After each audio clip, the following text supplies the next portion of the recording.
Nosotros queremos ser gobierno, no estamos acá jugando. Y una postulé a secretaria de temas sociales y alguien descalificó mi postulación porque decía, ¿tú qué sabes de...? Y alguien me regaló la respuesta, en ese momento no la tuve, no me avergoncé de hecho de tener. Hoy día creo que todos tenemos que igualarnos hacia arriba. Sí. El indulto se cocinó siempre. Cuando dicen que PPK lo indultó por negociación política es porque no quieren escuchar. Hola votantes, ¿cómo están? Bienvenidos a la segunda temporada de Votante Promedio.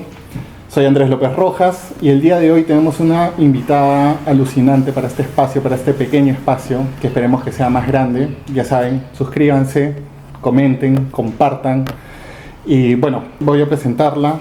Nuestra invitada de hoy ha sido una ex congresista, ex ministra de Justicia, notaria pública, Marisol Perestello. Bienvenida, gracias por estar aquí. Gracias a ti. Marisol, quiero dividir esta entrevista en tres partes, en pasado, presente y futuro. Okay. ¿Ya? Del pasado quiero empezar desde el inicio. Ya. Quiero conversar un poco sobre tu perfil, sobre de dónde viene la Marisol Perestello, que ahora le estamos viendo mucho en medios. Naciste en Tacna, estudiaste el colegio en Lima. ¿Cómo fue la infancia de Marisol Perestello y qué cosas ocurrieron que tú sientas que te hayan llevado al punto donde estás ahora? Mi infancia fue feliz y solitaria, porque mi papá, por una decisión personal, siempre trabajó en minas, a pesar de que era médico. Era un personaje. De hecho, él ha marcado mi vida y gran parte de lo que soy. Lo que se llama ahora el padre presente ausente. Muy presente. Nunca estuvo ausente porque en esa época tú te ibas con tu familia. Entonces nosotros, por eso nací en Tacna. En realidad fue un regalo de la vida. Mi papá es chalaco, mi mamá es chiclayana, pero él fue a trabajar a Sauder, a Toquepala, el médico. De hecho ahí mi mamá tuvo varias pérdidas. Mi mamá tiene 6 hijos que murieron, uno de ellos mi mellizo. Y yo nací en la clínica en Toquepala, de Sauder, y estuve ahí unos añitos y luego estuve en Cuajone, hasta primer grado inclusive, que también es un campamento minero. Entonces era la vida del campamento, una vida como un poco fuera de la realidad, pero con mucho cerro. Entonces yo podía salirme pues a las 9 de la mañana a los cerros y regresaba, sobre todo ya de 6 años, 7 años, no me volvía loca. Pero me encantaba, ¿no? Ese espacio mío, ¿no? Claro. ¿Y hasta qué edad estuviste en ese...? Hasta los 6 años y poco. O sea, tus primeros recuerdos son de Son esto, cerros. Claro. De hecho estuve en Cerro Baúl la semana pasada, que está en Moquegua, que es, digamos, el Torata, y en Tarata, que son sitios, o sea, es el cerro, toda la zona alrededor, todo el campamento minero está entre cerros, y luego tienes Torata en Moquegua y Tarata en Tacna, que son como el verde, ¿no? Con incluso caminos incas y una cosa hermosa. ¿Y cómo fue ese cambio de...? A Lima. Ajá. Brutal, porque la zona donde yo crecí es sierra, o sea que tenía mis chapitas. Claro. Y llegué a Lima y claro, el bullying pues no es complicado. Claro. ¿En qué colegio? En el Regina Pacis. Yo no sabía ni siquiera que se llamaba bullying, ¿no? Claro. Tengo el recuerdo. Además mi hermana que así son los niños, era en esa época. Así era eso, sí. Los niños son crueles, decían. No. Mi hermana que era complicada, me acuerdo que me cortó el pelo porque era peluquera ella, porque siempre era el médico y era la doctora y yo era la enfermera. Entonces si era el mercado, ella vendía las cosas en el mercado y yo me comía las plantas que ella me vendía como cosas. Claro. Si hacíamos la obra de teatro y entonces ella era la que dirigía la obra y yo era Rapunzel y me amarraba una soga para que tirara mi trenza. Entonces era mi hermana. Y me cortó el pelo, me acuerdo en esos cortes y terminé con el pelo chiquititito. Entonces chiquititito y chapita fue, mira. Pero ¿y desde ahí regresaste, volviste a vivir en Tacna? Siempre he regresado, sobre todo a la procesión de la bandera. Nosotros hemos crecido en eso. Mi hermana hizo servicio militar voluntario, yo soy capitán del ejército. Mi hija hizo minifoes y mini paracaidismo. O sea, tenemos una relación vinculada a todo el concepto de patria, símbolos. O sea, a mí me tocan el himno nacional y yo me paro donde esté. Claro. O sea, no entiendo. Mano al pecho. No entiendo además que la gente no se pare. ¿Me entiendes? Es como digo que... O que no haga silencio. Sí, ¿no? Ese respeto, digamos. No entiendo que no pase. Sí. Y eso nos pasa a los peruanos también que hemos vivido en el exterior. También tenemos audiencia en el exterior. que cuando estás fuera del país y escuchas el himno, es un momento muy particular. Sí, entonces yo seguí oyendo. De hecho, ya cuando fui congresista me dejaron cargar la bandera, que es un honor en Tacna, es como, digamos, lo más importante. Solo mujeres tacneñas pueden llevar la bandera en la procesión. De chiquita sí botaba las bugambilias, como todos los niños. Mi hija también ha botado las bugambilias. Así que esa fue mi niñez, una niñez feliz. Ya cuando llegué a Lima es complicado, la seguridad, el cerro, no podía salir de mi casa, me sentía, pues, digamos, presa. Mi mamá y mi papá trabajaban siempre, entonces fue difícil, y entré a la Legión de María, de 13 años, que eso fue como otro espacio que ha marcado mi vida, sin duda. Y además en una zona en la que había mucha droga, era el Chaclacayo de ahora, era el sitio donde yo crecí antes. Habían vacas, digamos, frente a mi casa, literal, más rural. Literal. Yo vendía, me acuerdo, limonada, alfajorcitos. Claro, mi hermana era la dueña de la tienda y yo claro. como corresponde. Claro. Así que fui muy feliz, en verdad. No muy consciente de mis privilegios, ¿no? De las oportunidades que yo tenía, que no siendo muchas, mis padres siempre trabajaron, digamos, nunca hubo lujos, pero nunca faltó nada, ¿no? Claro, que es un montón. Acá lo es todo. Es un montón. Creo que fui consciente de esas carencias de todo, de las mayorías, cuando empecé en la Legión de María a acompañar los procesos de caridad y de los niñitos con hidrocefalia, los hogares, y a mí eso fue decisivo, ¿no? Si tú me preguntas qué me marcó mi frustración, ¿no? No lo entendía, nunca he sido mansa, pues. Claro. No entendías por qué pasaban estas cosas y no había soluciones. Me daba ira, no tenía mansedumbre, no la tengo, no trabajo en eso, no sabes. ¿Eso fue una de las cosas que te impulsó a estudiar Derecho? Decisivo.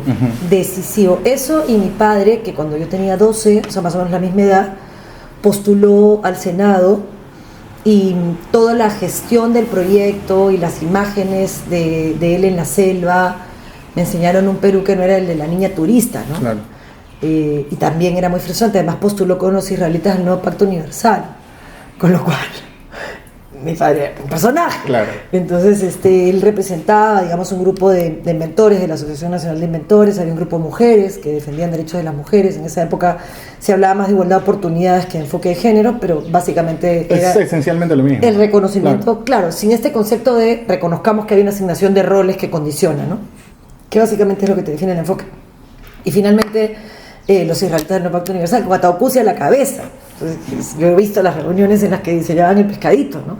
Que tenía que representar algo para ellos, claro, y tenía que ser tan fácil que cualquiera pudiera dibujar en una piedra. Entonces ahí, a mí esa combinación de la Legión de María, más mi papá no llegó por muy poquito, ¿no? De hecho ya en la siguiente sí, en esa época se llamaban FIA, Frente Independiente Agrícola. Esa combinación, de hecho, me marcó, ¿no? Y entendí a muy temprana edad que yo no tenía eso es un don, ¿no? Característico de gente que termina llegando a la santidad, de esperar sin perder la fe.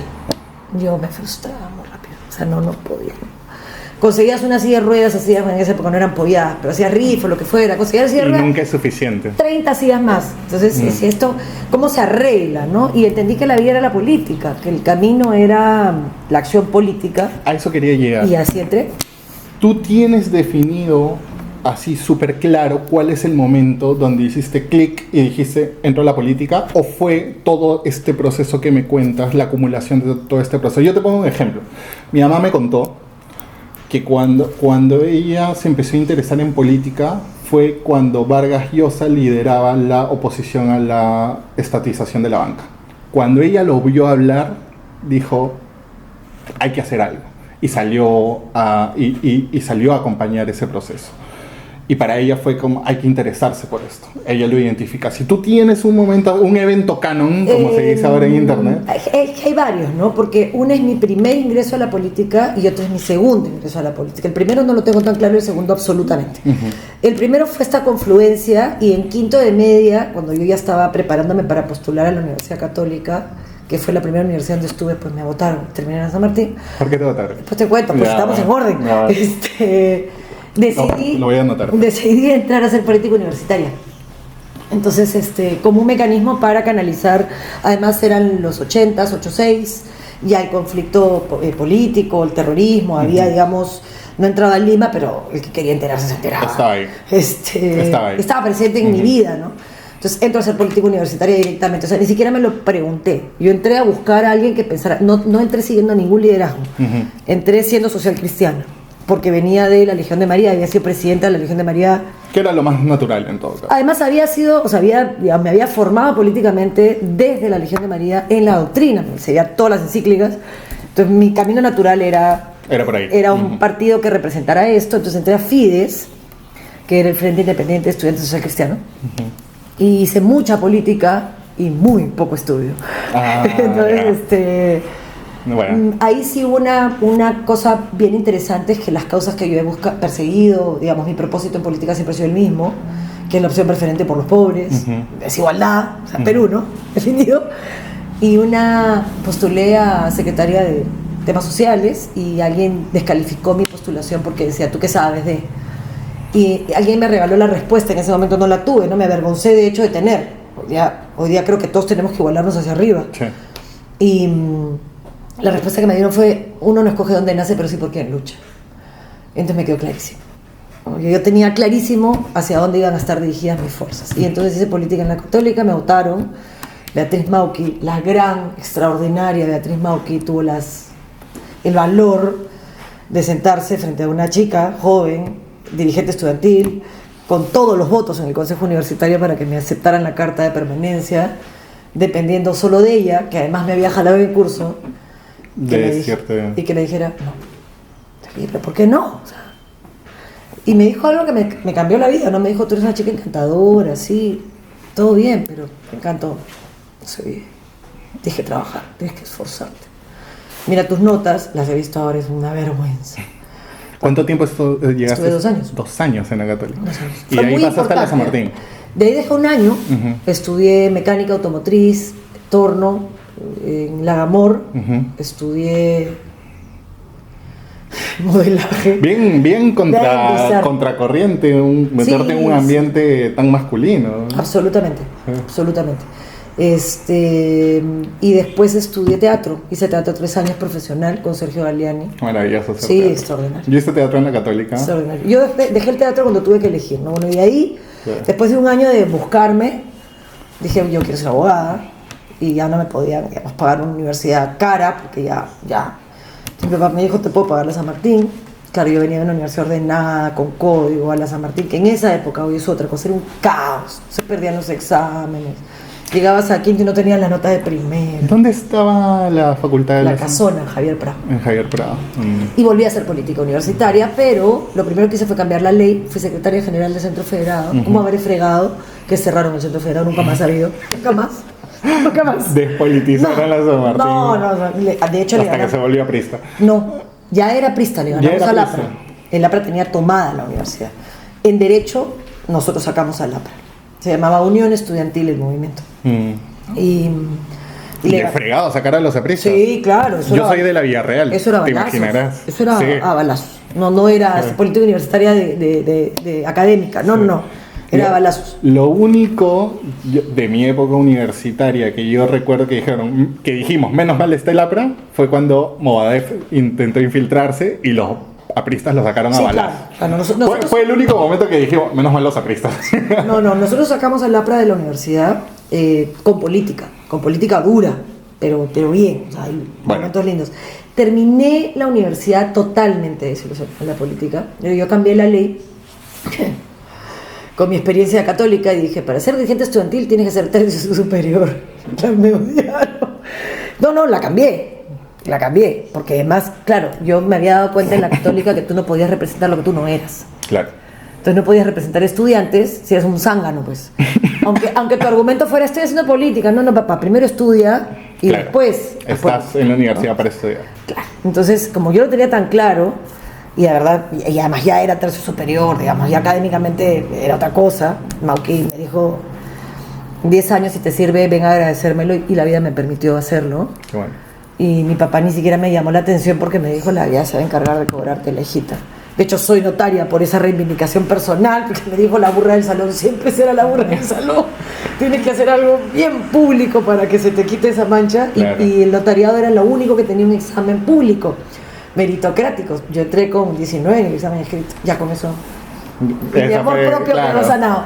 Pero dejé la política, ya para esto ya había conocido el PPC, resultó que la UE había sido un brazo político del PPC, yo no sabía, entonces terminé vinculándome al PPC, de hecho con el que hoy es mi esposo, que era secretario de Asuntos Universitarios. Si no, me habría dejado, ¿no? O sea, si no fuera un hombre político no podría soportar el ritmo de la política. Sí. Y terminé desilusionada, desencantada, porque la política... ¿Estamos hablando de qué edad? 93, año 93. ¿Cuántos años? Ya tenía un montón, pero menos que ahora. Yo soy 6, 9, 7, 9, 8, 9, 20 y algo. 20 y algo, sí. Claro, porque yo regresé a estudiar a los 20 años. Perdí un tiempo. Estaban 24, 25, estamos hablando. Sí, 26, ¿no? Totalmente desencantada, ¿no? Pero así no quería saber nada de la política. Porque estaba traiciones, en fin, la política, la mala política, ¿no? La mala política. Traiciones, actos de... No es parte de... Me gustaría discutir un poco eso, porque siento que hay, desde algunos sectores, hay cierta idealización sobre cómo tiene que ser la política y la realidad siempre termina golpeando, de que a lo mejor también hay que aceptar un poco que parte de la política es este juego de este House of Cards, ¿no? No. Es que esa es la mala política. Si tú lo aceptas, empiezas a justificar y empiezas a actuar, ¿no? Y empiezas a actuar en cosas. Tienes que es que si claudicaste, pues, ¿no? Alguien me dijo alguna vez, ¿en qué mundo vives? En el que quiero para mí. O sea, porque si no, sí, pues hay un mundo de traiciones, hay un mundo de corrupción, hay un mundo, pero también hay otro. Ya, pero ¿cómo encaja ahí el pragmatismo que te va a dejar respirar un poco? Siembra, convicción y peripecia, decía Antonino Espinosa en el último libro que publicó, que me dio el honor de presentar, y por eso lo leí, porque es así, pero lo recomiendo. Siembra son los valores en general. Convicción es hacerlos tus anclas. Y peripecia es ver cómo carajo no rompes lo que eres, tu esencia. Porque hay un montón de gente que se rompe en el camino. Sí, pues sí, tienes que ser muy claro que la única persona... O te rompes, o te corrompes, o te rompes de ya no quiero saber nada de esto, y eso es que le pasa a la mayoría. Yo creo que tienes que ser consciente que al final de tu vida, cada noche cuando llegues y termines en soledad, o al final de tu vida, la única imagen que vas a ver en el espejo es la tuya. Tienes que soportarla. No puedes engañar a todos, pero no te puedes engañar a ti. Entonces, en verdad, yo no puedo defraudar ni a mi papá, ni lo que él significó en mi vida, ni a mi familia, ni por supuesto a mi hija, ni a mí misma. Y eso requiere límites en tu conducta. Claro que sí, pragmatismo, pero ¿hasta dónde? ¿No? O sea, tienes que tener la raya la cruzas una vez y no hay retorno. Sí, eso es cierto. Entonces, no sabes el bicho malo que vive en mí, porque todos tenemos un bicho malo. Cuando me insultan en Twitter, las maldades que se me ocurren y la felicidad que siento de tener la fortaleza de no caer en eso. Las respuestas que se me ocurren a todos ellos, no sabes, gozo así. No, pero las escribes jamás. Y después las borras. Jamás. Uy, yo jamás. Eso... Porque tengo imaginación para sentir que las estoy escribiendo, porque me da miedo que algún día me gane la ira y ¡ping! No, yo las escribo. Y después dices, soy más que eso. Ya cuando lo escribí, como que salió de mi sistema y sí, yo lo verbalizo. Sí. Lo verbalizo, lo pienso y digo, mira, tú que eres un ta. Y si yo dijera ta, y después digo, yo soy más que eso. Cuando me insultan en TikTok es como, ya, ahora les doy like, me río, ¿no? Pero al principio es complicado. Duele, ¿no? Porque uno tiene familia y lee, ¿no? Pero yo creo que si el objetivo lo tienes claro, si tu propósito lo tienes claro, si eres consciente de las cosas que puedes hacer con poder, en términos de servicio, bueno, ese es el costo que hay que pagar, ¿no?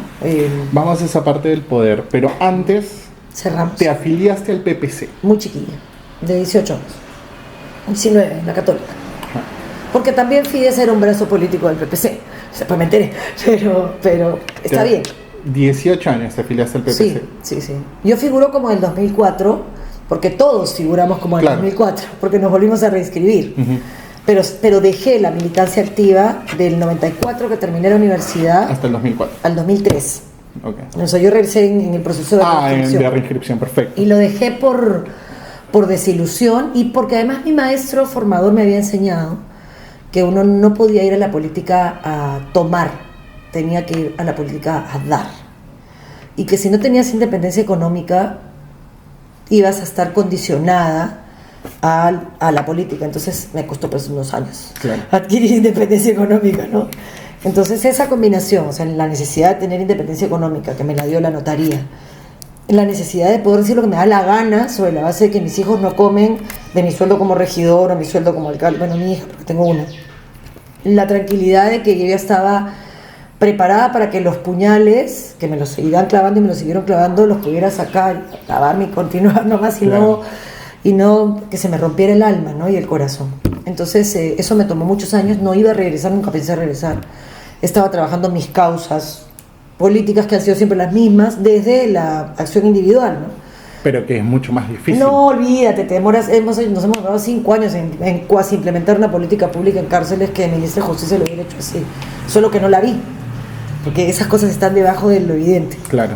Y ya de ahí me fui a estudiar la maestría afuera, regresé, estudié la notaria, eso me tomó como 5 años, monté la notaría, eso me tomó un tiempín y salí embarazada de mi hija, después de muchas pérdidas, en fin, después de un proceso difícil, y me llamó Lourdes Flores, que yo la conocía de la época universitaria, y me invitó a dirigir los temas formativos en el PPC.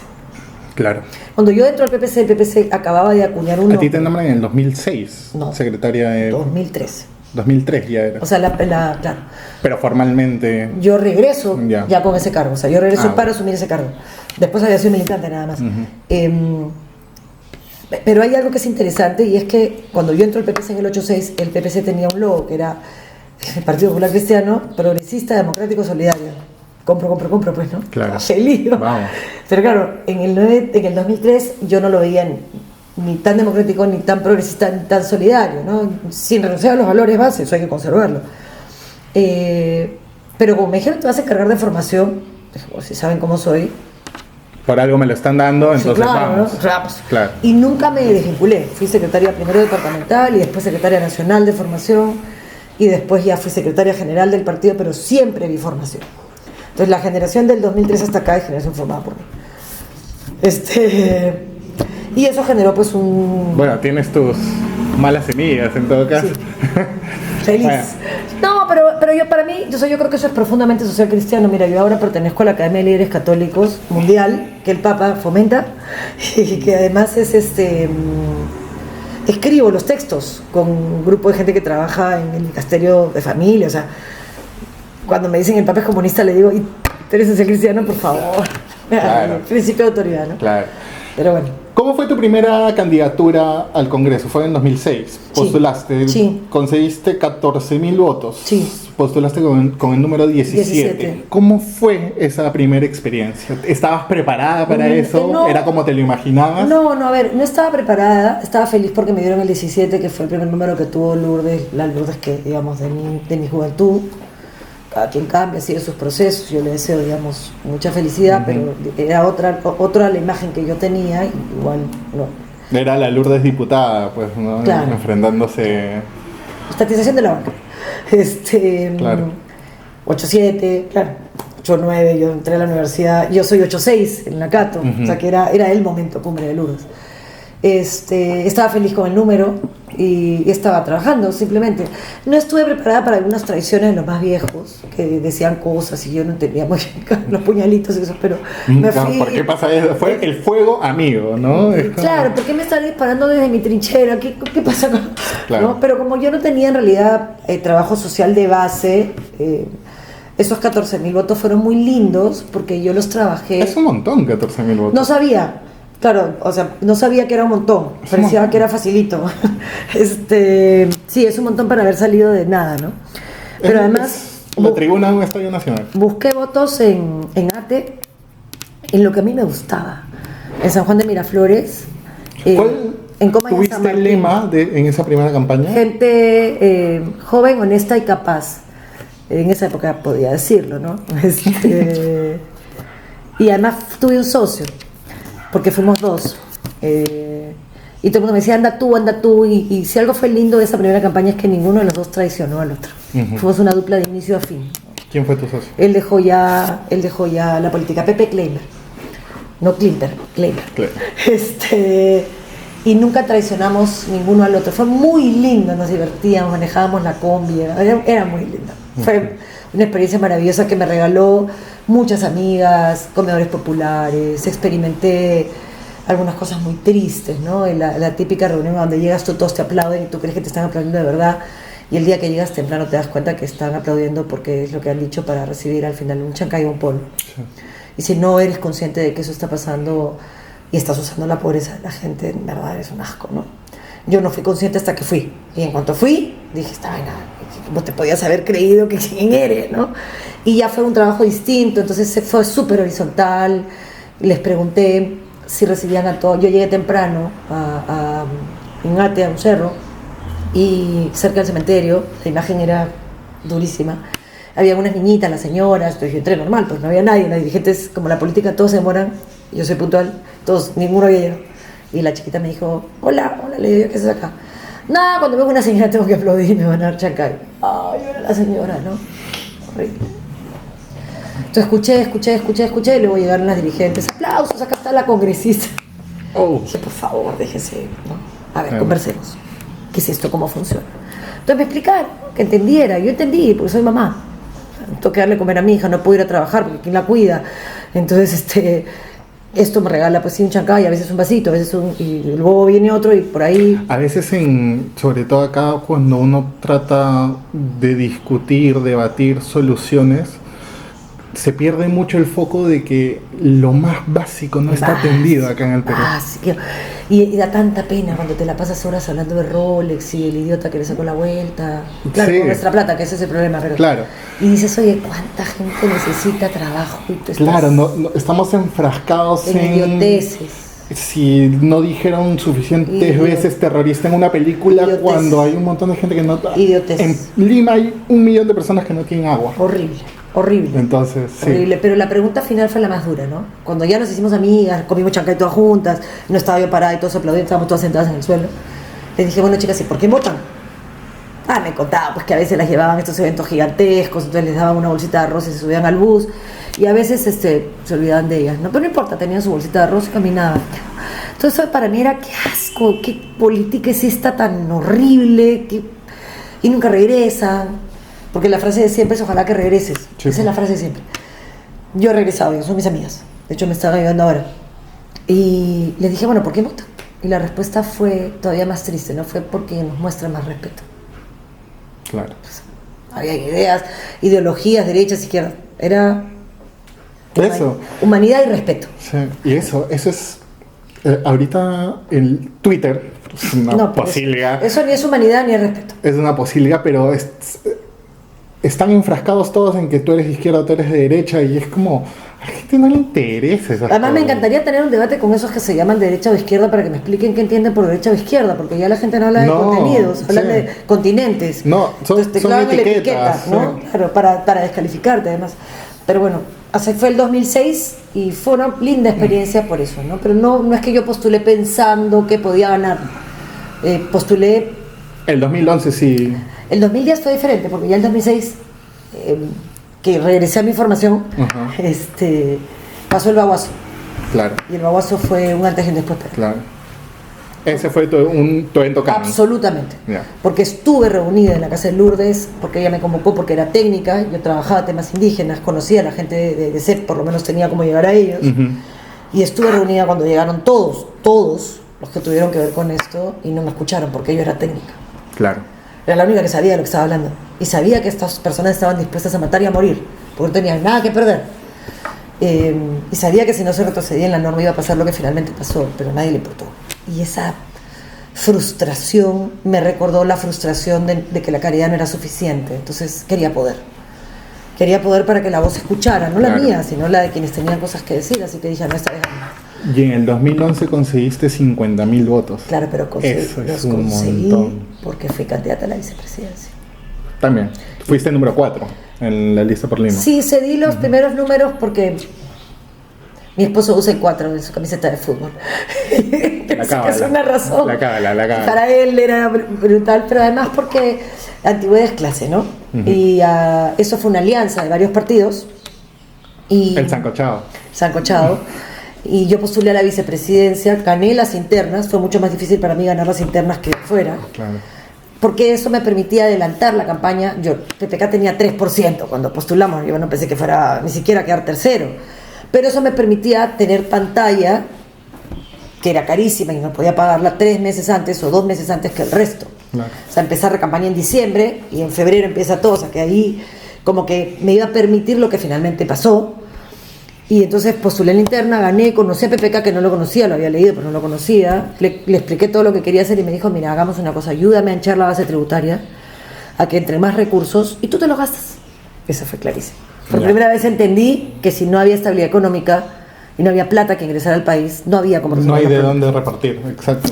Así que fue lindo y ahí sí hubo un respaldo importante y ya me permitió. Y el 2 me correspondía porque era la candidata a la vicepresidencia, claro, pero Javier Bedoya era muy importante porque era un hombre sereno, papá, por supuesto, sereno, inteligente, y él tuvo el 2 y el siguiente número del PPC ya me lo dieron a mí. Buenísimo. Fuiste presidenta de la Comisión de Justicia y Derechos Humanos en 2012-2013 y acá voy a revivir un fantasma. Uh-huh.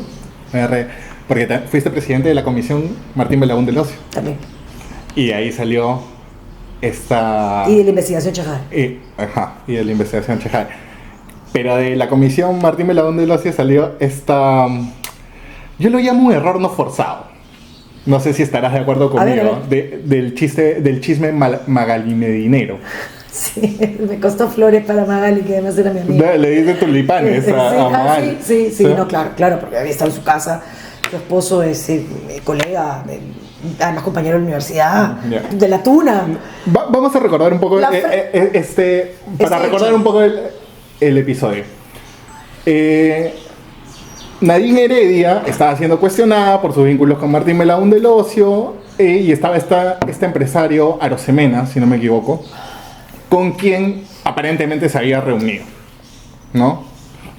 Aparentemente se había reunido y entonces había que indagar de ahí. Cuando tú haces la pregunta, cuando Nadine Heredia va a quejarse de ti a los medios, en el programa de Altaus, dice, esta mujer no tiene las condiciones morales para presidir esta comisión ni para investigarme porque ha insinuado que yo le he sacado la vuelta a mi esposo, en pocas palabras, ¿no? Y soltó eso, y efectivamente, como en la transcripción de tu pregunta, pusiste tantas veces el parche que fue como... ¿Le está preguntando esto o no? Se lo pregunté directamente. Claro, pero... No es que se lo insinué, se lo pregunté directamente, porque si tú lees no solamente mi pregunta, sino todas las preguntas previas, cuenta que yo era presidente de una comisión y había un montón de miembros. Claro. Y yo no sé por qué los hombres le dan tantas vueltas al trompo. Entonces todos preguntaban, ¿y usted? Y nadie se atrevía a preguntar algo que zanjaba un tema y que era lícito preguntarlo, no porque su vida íntima nos preocupe en absoluto, sino por que es plata, dinero público, ¿no? Entonces, claro, si hay coincidencias de viajes, si hay... Entonces, yo ya la verdad estaba un poco harta de que todo el mundo le diera vueltas al trompo. O sea, las ofensas fueron de cada persona que formuló la pregunta antes que yo dijera, oiga, por favor, hay que preguntarlo. Tuvo usted, claro, era muy incómodo. Primero porque soy mujer y me pareció una falta de respeto, pero me parecía mucho más irrespetuoso los tonitos, las caritas, la cacha, el estilo, cojolete, ¿no? O sea, me parecía mucho más irreverente. Y tu picarón. Sí, me parecía inmoral, ¿no? Mejor era hacer la pregunta, más no se la hice a ella, se la hice a él. Uh-huh. Claro, se la hiciste a él. Se la hice a él, claro, sin cuestionarla a ella, además como mujer, ¿no? Salvando que era una pareja que... Claro. Pero, ¿hay o no hay? Zanja. Pero le dio la oportunidad a Nadine Heredia. Que no debía de conocer, con lo que la pobre cometió todos los errores del mundo, porque eso era reservado. Uh-huh. Ella no tenía cómo conocer esas preguntas. Pero le dio espacio para victimizarse y eso le dio oxígeno. Yo creo que no le dio nada de oxígeno porque la verdad es que en este país hipócrita a la gente le encanta hablar de todas esas cosas por debajo y a mí no. O sea, a mí la verdad es que para mí ese tema después por supuesto me dijeron, Marisol, ¿qué? O sea, ¿qué? Cuando ella vino a increparme y decirme mi vida en colores, ella terminó de decirme todo lo que tenía que decir y yo, claro, que la había visto victimizarse. O sea, si algo te dolía tanto, lo dices en una sesión reservada y entonces te creo. Claro. Pero ya es show, o sea... Claro, fue una rueda de medios de victimización. ¿no? Por favor, anda a distraer a otro lado, ¿no? A mí no me vas a sacar de mi objetivo. Entonces al final es muy gracioso porque después de que me dio, Mauricio Mulder salió a defender, todos salieron a defenderme pues pensando que yo era, no sé, pues, la hija de Candy. Entonces yo esperé que terminara de insultarme. Terminó, señora, así ya. Tiene la palabra, no sé, la mujer se volvió loca. Yo ya había encontrado mucha información en ese momento. Yo ya le había perdido el respeto al rol que estaba jugando en el país. Entonces ya la verdad es que no me impresionaba. Ya tenía la información. O sea, ya la tenía. O sea, ya tenía el ciclo completo del pitufeo, lo tenía clarísimo. O sea, no necesitaba validar 2 datos más para ver quiénes más estaban metidos. De hecho, ella no empezó siendo investigada, empezó siendo testigo. Claro. Y esa agresividad y eso solamente corroboró que sabía que yo me estaba acercando demasiado, ¿no? Porque ellos tuvieron un habeas corpus en el cual pararon un proceso. Porque el lavado de activos... Se compraron todos los tickets de la tinca. Pero es que el lavado de activos en esa época se hizo con pitufeo, pero no había delito fuente. En esa época era obligatorio que tú acreditaras delito fuente. Entonces cuando plantearon un habeas corpus se cayó el delito fuente. Ellos antes del habeas corpus, todos los que se logren identificar, ojalá que la fiscalía investigue a todos los demás,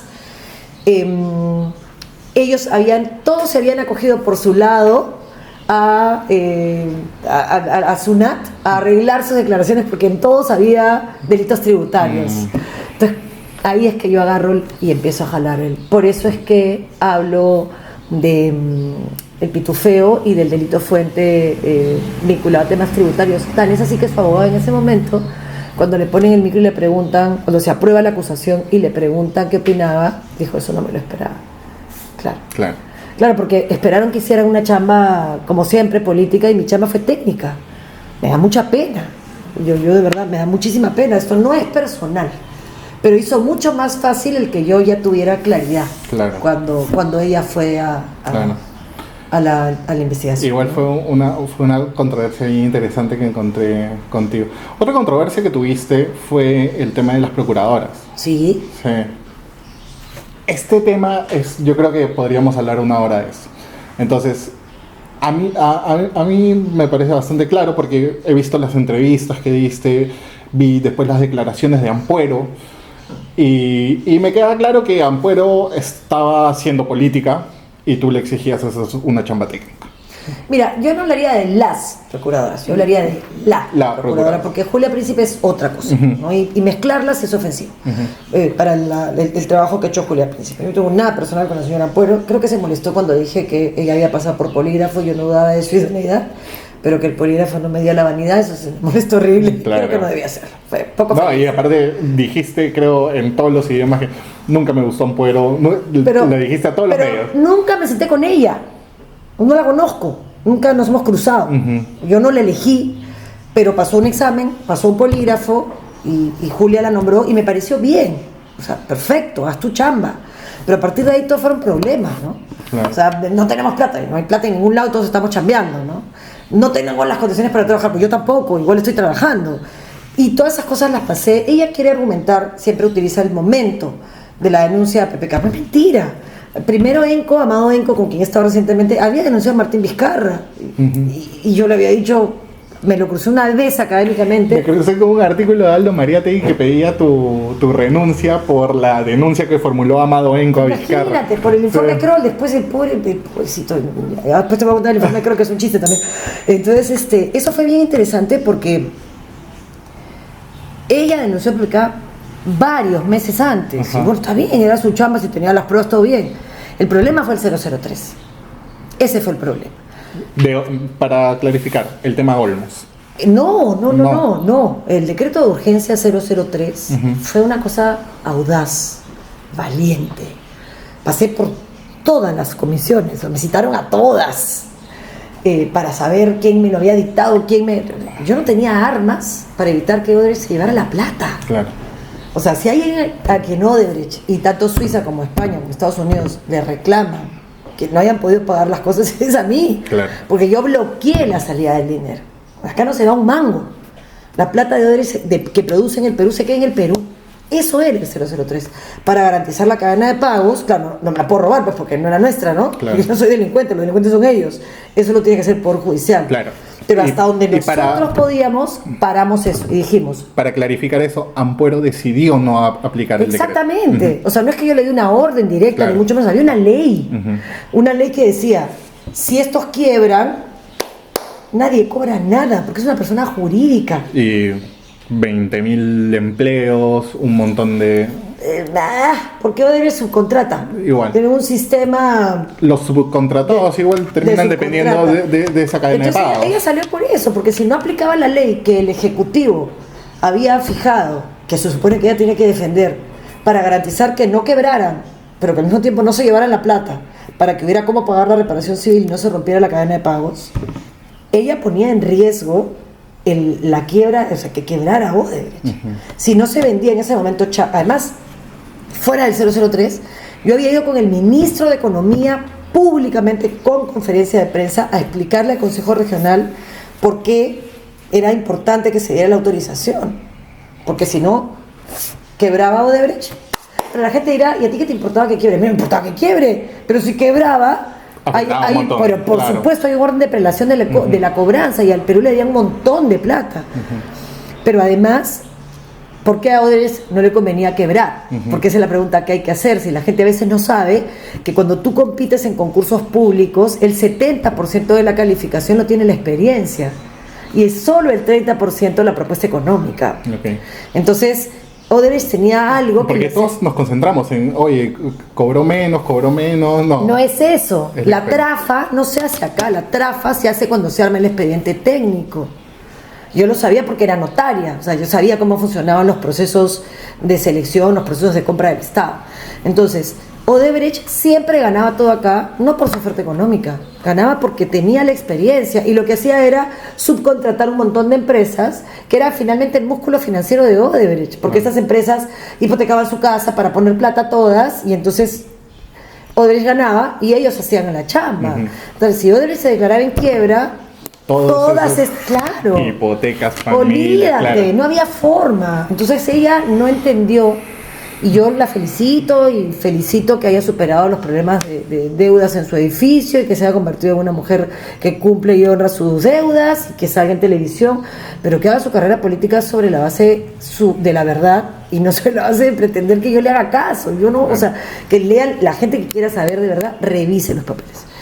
Antes del 003, tan buena fue la norma que la convirtieron en ley. O sea, sí, y es verdad que ahí hicieron una trampa porque incorporaron a gente que eran acreedores y eso no correspondía, ¿no? Correspondía solamente en los cuales ellos habían reconocido responsabilidad, porque si no es meterte en el terreno de la justicia y la fiscalía. Pero bueno, ya ese es tema del Congreso. ¿Superaste esa tormenta? Marzo... No sé cómo, porque yo la saqué para irme. Sí. O sea, yo dije, ¿sabes qué? Esto es lo que tengo que hacer. A mí me han dado esta responsabilidad para hacer lo que tengo que hacer, no para que me aplauden. Yo soy foca. ¿Sobreviviste esa tormenta? Porque dije la verdad. Claro. Y la verdad estaba ahí para que pudiera ser tocada por todo el mundo. Sí, a mí también. Yo cuando empecé a revisar documentos de esa, pues, ¿cómo sobrevivió esto? Sola. Porque además era la única que conocía y entendía el 003. El Ministerio de Economía me había hecho todo el soporte económico. Pero la parte jurídica... con un genio que es Edgar Carpe. A ver, voy a revisar acá. El 30 de abril del 2017 dijiste que Alberto Fujimori no cumplía con las condiciones para un indulto. El 24 de diciembre de ese mismo año, PPK lo indultó. Tú saliste del Ministerio de Justicia en septiembre de ese año. Sí. Era porque se cocinaba... La vacancia se cocinaba hace rato, desde que empezó el gobierno, pero ahí ya se cocinaba el indulto. El indulto se cocinó siempre. Cuando dicen que PPK lo indultó por negociación política es porque no quieren escuchar. PPK quiso indultarlo siempre. Si no se le indultó es porque no reunían las condiciones. Y yo no iba a firmar un documento si no reunía las condiciones. Fuera de Pati Vilca, que llegó después, que eso tiene una acusación fiscal, o sea, imposible. Y fuera de los más de 8 procesos pendientes que no sé cómo han hecho, la gente se enfoca en el indulto, pero lo más grave en realidad es que han barrido hacia el futuro. Son las gracias presidenciales que requieren un cumplimiento de plazo de individualización y no se ha hecho. Pero bueno, yo no quiero que nadie muera en la cárcel, yo solamente creo en la justicia, no tendría ningún problema que el señor estuviera en su casa con su billete y no estuviera declarando, ¿no? Pero en septiembre tú sales por eso. No, yo ya estaba por salir desde que había este intento de presidente de escuchar a todo el que le dijera que sí se podía y que lo mío era más un anti, ¿no? No funciono con antis, ¿no? No se puede, pues, 1 más 1, ¿cuánto es? 2, ya está. Me diga lo que me digas, es 2. Y si la señora o el señor o el abogado del estudio te dice que es 3, yo le diré, no tienes toda la información, acá está. Pero bueno, si no la quieres leer, si tienes una decisión, pues yo no funciono, yo creo que lo peor que le puede pasar a la justicia es politizarse. Hay que aplicarla, por eso es ciega, pues. Claro. Y esa Navidad, esa víspera de Navidad, cuando PPK sale había sido su candidata a la vicepresidencia, su ministra de Justicia, y sin escuchar o desescuchando a todas estas opiniones que le decían, oye, 1 más 1 es 2. No eran muchas, ¿ah? Porque no todos tenían la información. Bueno, pero la mía sí. Sale y dice, ahí está. Entonces, con mayor razón, ¿tú cómo recibiste esa noticia? Mira, yo hice mi luto, que es lo que yo dejaba, digamos, de tener posibilidad de hacer cosas con poder después de casi 7 años. Uh-huh. Y lo que hice fue retomar, digamos, mi vida esos 3 meses. Yo toda mi vida me he dedicado a la docencia, me encanta, es un cable a tierra maravilloso. Me fui 14 días con mi esposo y mi hija en una camper a encerrarnos, así a volver a cohesionarse. Sí, 24/7 escuchando K-pop. Ahora soy una loca K-pop, soy una ARMY. De puro que lo escuché durante 14 días de mi hija, ni siquiera sabía qué música le gustaba. Entonces cuando regresé tenía mucha paz. Me fui a Naciones Unidas a presentar el informe de Idea Internacional, me regaló Distancia, un análisis de la democracia 40 años. Me fui a China a dictar un curso de Derechos Humanos Sur-Sur, a China. Así que cuando regresé, yo sabía que iba a pasar, ¿no? Ya, sabía que iba a pasar. Lo tenías claro. Y me daba mucha pena porque también sabía lo que iba a pasar cuando pasara. Uh-huh.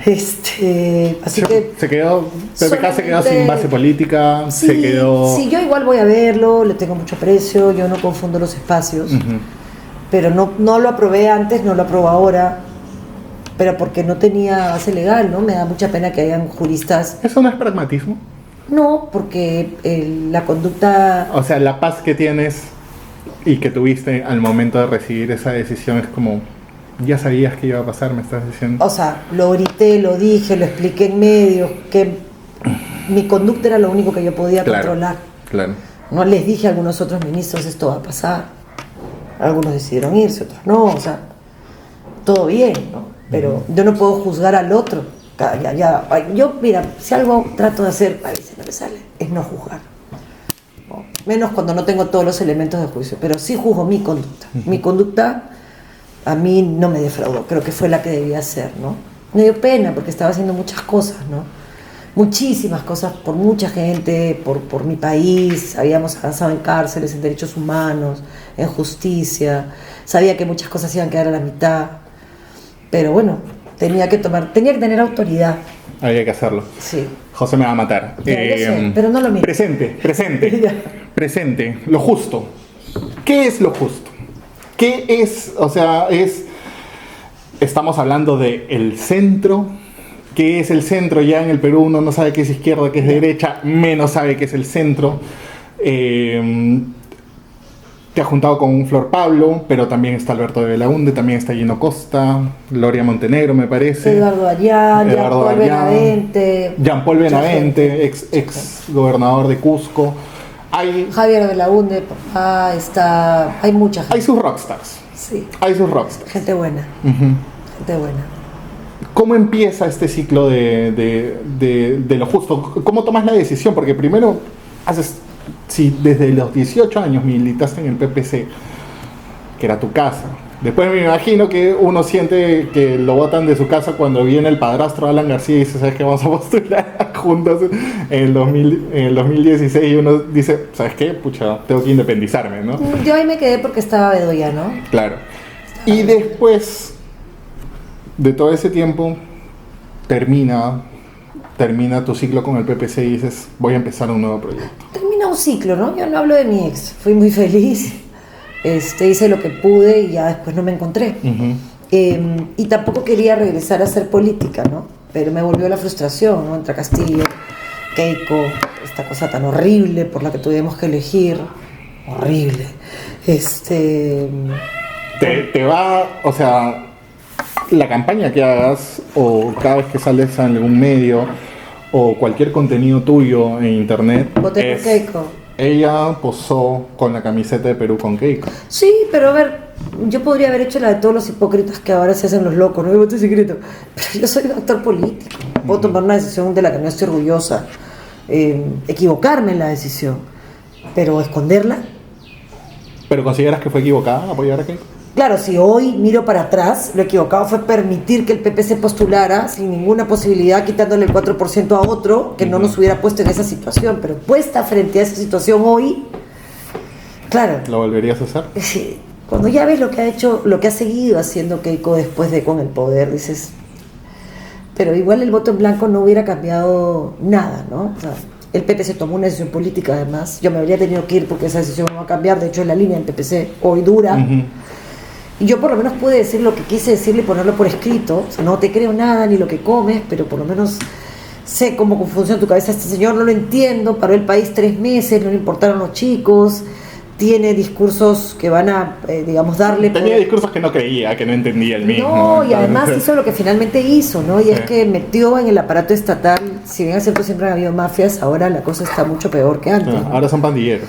Entonces yo fui muy clara, yo no voy a ser parte de ese gobierno, nunca jamás estuve en una foto de equipos, fue en la foto de mi casa partidaria. Fue muy triste cuando salió de la casa partidaria, le preguntaron por las esterilizaciones y no pudo decir mi solidaridad, ¿no? Eso fue como Marisol. Pero fue una decisión política y las decisiones políticas hay que hacerse cargo. Exacto. O sea, si de algo estoy orgullosa es que toda esa gente que hoy te sindica no se atreve a decir por qué votó. Sí. Y además eso no te condena, ¿no? Ninguna de las 3 opciones le daba al Perú una salida distinta a la que finalmente ha tenido, ¿no? Y trato de no calificar ni a los que se abstuvieron, ni a los que votaron por un lado, ni a los que votaron por el otro. Nunca hubiera estado en el porcentaje que votó, o por él o por ella. Nunca. Y hoy mi chamba es evitar que los peruanos estemos nuevamente en esa situación, pero que me voy a hacer cargo de mis decisiones y públicas es lo mínimo que se merece el país, ¿no? O sea, es hipócrita. Alberto de Belaúnde dice, acá en Lo Justo que queremos todas las libertades, la libertad económica, la libertad política, la libertad individual. Sí. ¿Todos están de acuerdo con eso? Por eso somos un centro radical. No es el centro al que yo pertenezco además, que es el centro humanista, ¿no? El ser humano para diseñar la política pública, conceptual. No, este es el acuerdo. Este es más pragmático. Sí, pragmático pero con principios. Pero es que el pragmatismo no está mal. O sea, yo soy una mujer... Yo soy un defensor del pragmatismo, por eso lo planteo tanto. Pero yo soy una mujer súper pragmática. No hay que confundir el pragmatismo con la falta de escrúpulos. O con dejar que las cosas sucedan. Yo soy una mujer súper pragmática, porque si no, no puede funcionar en un país como este. Claro. Pero no significa que claudique a mis valores, ni que claudique a mis principios. Tomo decisiones cuando tengo que tomarlas, pragmáticas, que algunas no me hacen nada feliz, pero las tomo siempre. Con esa lógica. Hay que hacerse cargo. Hay que tomarlas, ¿no? Lo que no hago es... No puedo, pues, no me da la mal agua y yo no nos llevamos bien. Esto es un centro radical porque somos radicales una vez que hemos tomado una decisión. Ya hemos tomado pocas, pero que te permiten armar un plan de gobierno sin problemas. Libertades, en lo económico no hay duda. O sea, mercado, sí, pero como viene justicia, un ratito, ¿no? Mercas no, vamos por partes. Libertades en lo social, derechos para todos por igual, para todos y para todas. Y finalmente democráticas, libertad de expresión. Hoy día cada vez hay más persecución en los medios. Y no hay medios alternativos como el tuyo. O sea, hay sesgos, ¿no? Claro, si no hay internet, o sea, yo creo que todavía no se meten al internet porque los que están tomando las decisiones porque no lo entienden igual. Sí, no lo entienden. Verdad. Yo creo que no lo entienden. Es verdad. Y luego tienes justicia. Los componentes van de la mano. No es libertades, nosotros no sacrificamos libertad por justicia ni justicia por libertad. Si quieres ir a la dicotomía clásica de izquierdas y derechas. Si quieres ir de izquierdas a derechas, no, para mí es que... yo estoy súper contenta, estoy como en la época universitaria, súper contenta, me levanto a las 6 de la mañana, chambeo, me encanta, no siento puñales que puedan venir, confrontamos las cosas que no, yo estoy muy contenta. gente que quiere, que ha tenido experiencia. Sabemos que tenemos que cubrir un vacío histórico en el país, que es el 26-31, pero que también hay que ser un partido de escuela, porque el 31 hay que decirle, oye, la posta, tómala. Mi generación, la mía sobre todo, un desastre, no sanó, no perdonó, juergueó a las 4 de la mañana con la Macarena cuando habían muertos de toque a toque, y así vivió. Estamos enfermos, pues, como sociedad. Pero si continuamos haciendo, solo se construye sobre la destrucción de un edificio. El tejido social no se reconstruye sobre la destrucción, eso se construye con amor, o sea, perdonando, pero con justicia, pues, ¿no? Sin impunidad. Y esa es la lógica de lo justo, y yo estoy súper contenta. Tu compañero de fórmula es Flor Pablo, ex Partido Morado, y que ahora se acusa mucho que lo justo está fagocitando al Partido Morado. ¿Cómo...? Creo que es más como un comentario que se está viendo demasiado en redes, que es como Alberto de Belaúnde se relacionó con el partido, fue parte de la bancada morada. Pablo fue candidata a la vicepresidencia. Pero militantes solamente dos del grupo, ¿eh? Sí. Los demás fueron invitados. Sí. Y yo creo que eso la pone en valor a Flor, porque Flor dejó pasar un partido en el que está inscrito y por el que podía ser candidata para entrar a armar un partido. Que hasta un punto depende de nosotros y después ya no. Claro. Una vez que los papeles entran, ya no. Y con este congreso cualquier cosa puede pasar mañana. Pero nos ilusionó. O sea, ¿Cómo fue ese contacto con ella? Fue a través de amigos en común de Daniel Olivares, de hecho, que yo tengo con él una relación de mucho cariño, de mucha amistad, de mucho respeto, y además otros espacios de encuentro, ¿no? La Coalición Ciudadana. No, él no está en la coalición, no, uno que se llamaba No te juntes con ese, en realidad no tenía nombre. Estábamos con Fernando Silloni, Jorge Nieto, Richard Arce y Daniel y yo como un año, generando confianza, hablando del país, en la lógica de que en verdad los enemigos eran las mafias y el crimen organizado que había enquistado, se había metido en la política y se la había tomado, y que necesitábamos darle al país viabilidad y preparar cuadros para que puedan tomar la posta y seguir. Gente brillante en el Perú, pero nadie quiere hacer política. Sí. Entonces toda esta mediocridad sarta de... Y mi consulta sobre el Partido Morado justo iba porque en algún momento existió este espacio de la Coalición Ciudadana. Existe todavía. ¿Existe todavía? Sí, por supuesto. Y yo tengo por Lucho Durán una relación de cariño y amistad, es mi compañero de carpeta de la universidad, de la maestría. Ya. Y de hecho... ¿Está Coco Nieto en esa coalición? No, pero hoy hemos aumentado esta gente de capitalismo consciente de manera individual. O sea, porque eso es lo que se les pide un poco, ¿no? Como pero no es un partido, ni busca hacerlo. No, está bien, pero de diálogo. Hay muchos centros, ¿no? Los rockstars están por ahí, por allá, pero no se les ve unidos, cuando finalmente unidos es como se van a obtener resultados. Mira, nosotros estamos en ese esfuerzo y estuvimos siempre, y así nos juntamos, forzando unidad, y por eso ninguno quería armar un partido, porque si no... yo quiero ser, ¿no? Claro. Porque hay mucha gente que no tuvo niñez y entonces está con el yo-yo todo el día, y así no funciona. En política hay que renunciar. Y en verdad Flor y yo no somos una fórmula. Flor y yo nos hemos tirado como pato de feria a decir, chicos, hemos decidido tarde, yo sé, ayúdennos, ¿no? Y por eso hemos salido, pero no es que ella vaya a ser candidata o que yo vaya a ser candidata. El candidato va a ser el que tenga más posibilidades de ganar. Nosotros queremos ser gobierno. No estamos acá jugando. Queremos ser gobierno. Queremos ser gobierno para darle al país viabilidad. Darle viabilidad para poder entregar la posta en el 31, con por lo menos un mínimo institucional, seguridad física y jurídica, un tema económico claro y una justicia social mínima, pues agua, ¿no? Ya básico, infraestructura. Entonces la tenemos clara, la tenemos súper clara. Y ha sido lindo. Y yo no creo que estemos... Yo creo que los partidos que están molestos con nosotros y que nos echan la culpa, que no solamente... Yo vengo del PPC, 30 y tantos años, el secretario nacional de Juventudes viene del PPC, la coordinadora nacional regional viene del PPC, o sea, te puedo dar varios nombres. El coordinador de La Libertad es aprista, de los duros, el primer alcalde, uno de los alcaldes más jóvenes de Lapra, de Ramiro Preale. De los Good Boys. Del Ramiro Preale, okay. El de Lapra, de otra Lapra. No son alanistas, son apristas. Márcame las...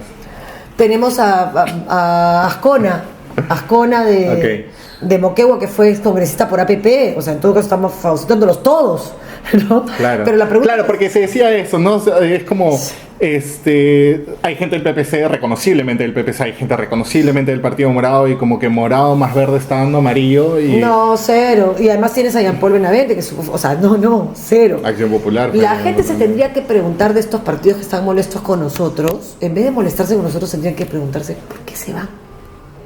Yo me acuerdo que cuando yo era, digamos, militar en otro partido duro, siempre me hacía esa pregunta: ¿por qué se fue fulano? ¿Por qué se fue mengano? Me la debía haber formulado más fuerte, ¿no? Y quizás los que se están equivocando son los partidos en los que estuvimos antes. Y lo que queremos hacer en este partido es, agradeciendo el espacio que se tuvo, yo tuve 30 años de una relación, nadie me puede decir que no lo intenté. Claro. Todo.